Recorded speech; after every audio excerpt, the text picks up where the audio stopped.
പേര് അഭിഷിക. ഞാൻ 2ാം ക്ലാസ്സിലാണ് പഠിക്കുന്നത്. ഞാൻ പറയാൻ പോകുന്ന കഥയുടെ പേരാണ് 4 സുഹൃത്തുക്കളും വേട്ടക്കാരനും.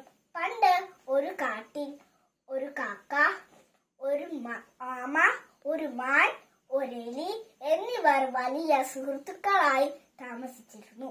അവർ എപ്പോഴും ഒരുമിച്ചായിരുന്നു ഭക്ഷണം കഴിച്ചിരുന്നത്. അങ്ങനെയിരിക്കെ ഒരു ദിവസം മാൻ ഭക്ഷണം തേടി കാട്ടിലേക്ക് പോയി. സാധാരണ തിരിച്ചെത്തേണ്ടുന്ന സമയമായിട്ടും മാൻ തിരിച്ചെത്തിയില്ല. അതുകൊണ്ട്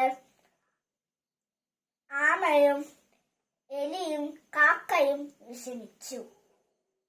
കാക്ക മാനിനെ അന്വേഷിച്ച് ആകാശത്തിലൂടെ പറന്നു. കുറച്ചു ദൂരം ചെന്നപ്പോൾ മാൻ വേട്ടക്കാരന്റെ വലയിൽ കുടുങ്ങിക്കിടക്കുകയായിരുന്നു. കാക്ക വേഗം തിരികെ വന്ന് ആമയോടും എലിയോടും വിവരം പറഞ്ഞു. അവർ മൂവരും വേഗം മാനിന്റെ അടുത്തെത്തി. മാൻ വിഷമിച്ചിരിക്കുകയായിരുന്നു. മാൻ അവരോട് പറഞ്ഞു, വേട്ടക്കാരൻ വരാൻ ഇനി അധികം സമയമില്ല. അതിനു മുമ്പ് എന്തെങ്കിലും വഴി കണ്ടെത്തണം. കാക്ക പറഞ്ഞു, പേടിക്കേണ്ട കൂട്ടുകാരാ, എലിക്ക് വല മുറിക്കാൻ കഴിയും.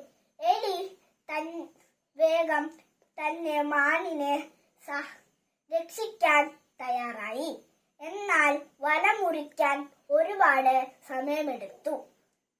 ആ സമയത്ത് വേട്ടക്കാരൻ അടുത്തെത്തി. വേട്ടക്കാരനെ കണ്ട് കാക്ക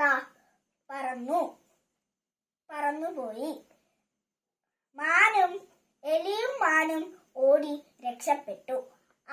എന്നാൽ ആമയ്ക്ക് പതുക്കെ മാത്രമേ നടക്കാൻ കഴിഞ്ഞുള്ളൂ.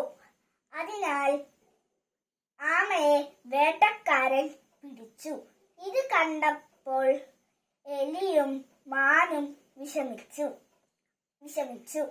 അപ്പോൾ എലി പറഞ്ഞു, നമ്മുടെ സുഹൃത്തിനെ സഹായിക്കാൻ ഞാൻ ഒരു വഴി പറഞ്ഞു തരാം. എലി പറഞ്ഞതനുസരിച്ച് മാൻ വേട്ടക്കാരൻ പോകുന്ന വഴിയിൽ മരിച്ചതുപോലെ കിടന്നു.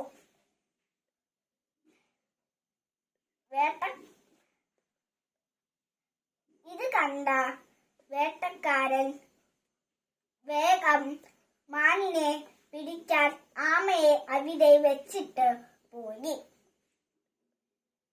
വേട്ടക്കാരന്റെ കണ്ണിൽ പെടാതെ എലി വേഗം ആമയുടെ അടുത്തെത്തി. വേട്ടക്കാരൻ മാനിന്റെ അടുത്തേക്ക് ചെന്നപ്പോൾ മാൻ വേഗം എഴുന്നേറ്റ് ഓടി. ഈ സമയം കൊണ്ട് എലി വേഗം ആമയെ രക്ഷിച്ചു.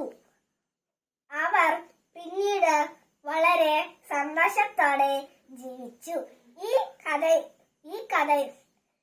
വളരെ സന്തോഷത്തോടെ ജീവിച്ചു.